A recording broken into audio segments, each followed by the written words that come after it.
Praise the lord. Priya దేవుని బిడ్డలారా, ఉదయకాల సమయంలో మన కొరకు ఏర్పాటు చేయబడిన దేవుని వాగ్దానము. ఆ పట్టణంలో ఒక విధవరాలను ఉండెను. ఆమె అతని యొద్దకు తరచుగా వచ్చి, నా ప్రతివాదికిని నాకును న్యాయము తీర్చమని అతడు అడుగుచూ వచ్చెను.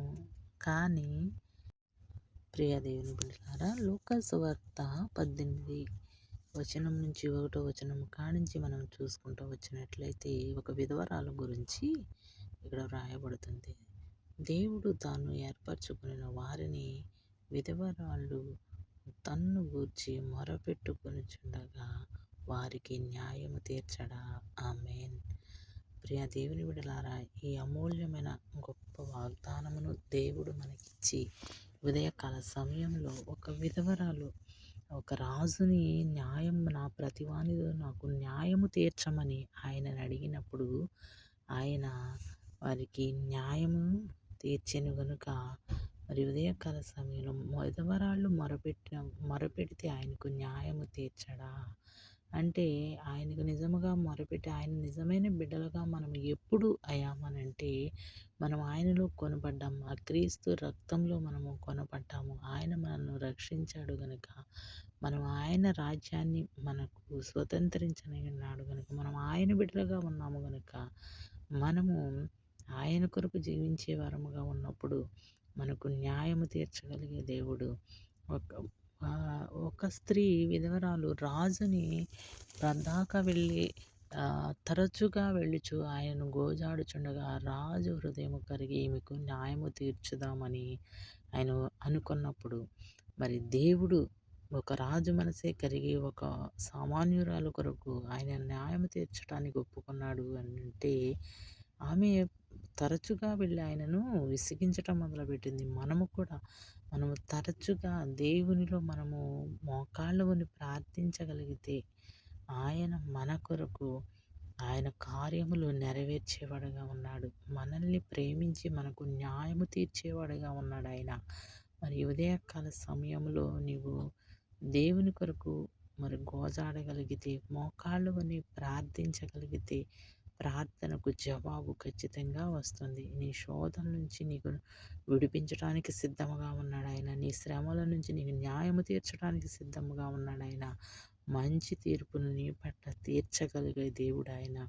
మరి విశ్వాసముతో నువ్వు ప్రార్థించగలగాలి. కన్నీటి ప్రార్థన నీ జీవితంలో ఉండాలి. నమ్మకమైన ప్రార్థన, హృదయశుద్ధి కలిగి నీవు దేవుని ఎదుట పరిశుద్ధతో మోకాళ్ళు కొని విశ్వాసముతో నువ్వు జీవించగలిగితే, నువ్వు ప్రార్థించగలిగితే, విశ్వాసం అనే డాలును నువ్వు పట్టుకొని మోకాళ్ళవని నువ్వు ప్రార్థించగలిగితే నీ ప్రతి సమస్యకు ఆయన పరిష్కారం చూపించే దేవుడు. ఉదయకాల సమయంలో నీకు ఒక మంచి న్యాయము తీర్చడానికి ఆయన సిద్ధముగా ఉన్నాడు. నీ ఒక విధవరాలు ఒక రాజుని ఎంతగానో గోజాడింది. అవి సిగ్గుపడలేదు. నాకు న్యాయం కావాలి, నాకు న్యాయం తీర్చమని ఆమెను తరచుగా వెళ్ళి అడగటంలో ఆయన మనసు కరిగింది. ఒక రాజు మనసు కరిగి మీకు న్యాయము తీర్దామని ఆయన ఆలోచించాడు. లూకాసు వార్త 18 1వ వచనం కానించి మీరు చదివినట్లయితే ఇదంతా కూడా మీరు చదవగలగండి. చదివినప్పుడు మీకు అర్థమవుతుంది. ఆయన మనసు కరిగి ఆ విధవరాల కోసం మరి న్యాయం తీర్చడానికి సిద్ధపడ్డాడు. మరి నీవు నేను తరచుగా నీకు అవకాశము దొరికినప్పుడల్లా దేవుని కొరకు నువ్వు మోకాళ్ళని ప్రార్థించగలిగితే, నువ్వు ఒక్కసారి 2 సార్లు అడిగి అలసిపోవద్దు. నీకు ఏదైనా అవసరము, నీ అవసరత ప్రభా ఇది నాకు న్యాయం తీర్చమని నువ్వు పదే పదే ఆయనని విసిగించగలిగితే దేవుడు నీకు తప్పకుండా న్యాయం తీరుస్తాడు. ఉదయకాల సమయంలో మరి ఆయన పాదాలు పట్టుకుని గోజాడే భాగ్యము మనకు దయచేయమని ఆయనను వేడుకుందాం. ప్రార్థించగలిగే శక్తి నీలో ఉన్నప్పుడు, నీవు నిజముగా మొరపెట్టినప్పుడు దేవుడు నీకు జవాబిస్తాడు. ఈ ఉదయకాల సమయంలో నీవు నిజముగా ఆయనకు మొరపెట్టు. నీవు రక్షించబడు. నీ కుటుంబం కొరకు, నీ బిడ్డల కొరకు రక్షించబడటానికి వారందరి కొరకు ప్రార్థించగలిగే శక్తి దేవుడు నీకు ఇచ్చి ప్రార్థన. మహాపరిశుద్ధుడా, మహోన్నతుడా, నీ ఘనమైన శ్రేష్టమైన నామాన్ని బట్టి నీకు స్తోత్రాలు, వందనాలు చెల్లించున్నాను ప్రభా. యోగ్యత లేని నన్ను మమ్మల్ని మీరు జ్ఞాపకం చేసుకోనండి. ఉదయకాల సమయంలో అయ్యా నీ రెక్కల కింద భద్రపరిచి నా ప్రభా మమ్మల్ని సజీవులుగా ఉంచి ఈ వాగ్దానమును చదివి వివరించుకునే భాగ్యాన్ని మాకు ఇచ్చినందుకు నీకు వందనాలు. అయ్యా, నా పట్ల మా పట్ల మీ కృప చూపించండి. ఈ దినమును చూడాలనుకున్న వారు ఎంతోమంది చూడలేకపోయారు ప్రభువా. అల్పులమైన మమ్మల్ని ప్రేమించి నా తండ్రి, అయ్యా నీ కృపలో మమ్మల్ని సజీవులుగా ఉంచినందుకు నీకు వందనాలు. ఉదయకాల సమయంలో ప్రయాణం చేస్తున్న బిడ్డల కొరకు ప్రార్థిస్తున్నానయ్యా. ప్రయాణం చేస్తున్న బిడ్డలందరినీ మీరు జ్ఞాపకం చేసుకుని వారి ప్రయాణాల్లో మీరు తోడు నీడగా ఉండండి తండ్రి. అయ్యా నాయన నీ స్తోత్రం. ఎమర్జెన్సీ వాళ్ళలో ఉన్న బిడ్డలు జ్ఞాపకం చేసుకునండి. వారి బలహీనతలను స్వస్థపరచండి. హాస్పిటల్లో ఉన్న బిడ్డలను జ్ఞాపకం చేసుకోండి. నేను ప్రతి ఒక్కరిని మీ గాయపడిన హస్తం వేసి ముట్టి స్వస్థపరచమని అడుగుచున్నాను నా తండ్రి. ఎవరైతే ప్రతి కుటుంబంలో ఎవరో ఒకరు బలహీనత శోధించబడుతున్నారు, ఎవరైతే శోధించబడుతున్నారో నీ గాయపడిన హస్తం వేసి ముట్టండి. అనేక వ్యాధులతో బలహీనతతో శోధించబడుచున్న బిడ్డలందరినీ మీరు జ్ఞాపకం చేసుకోండి. కిడ్నీ ప్రాబ్లం, హార్ట్ ప్రాబ్లం, నైనా లివర్ ప్రాబ్లంతో నా తండ్రి నాయన ఎంతోమంది శోధించబడుచున్నారయ్యా.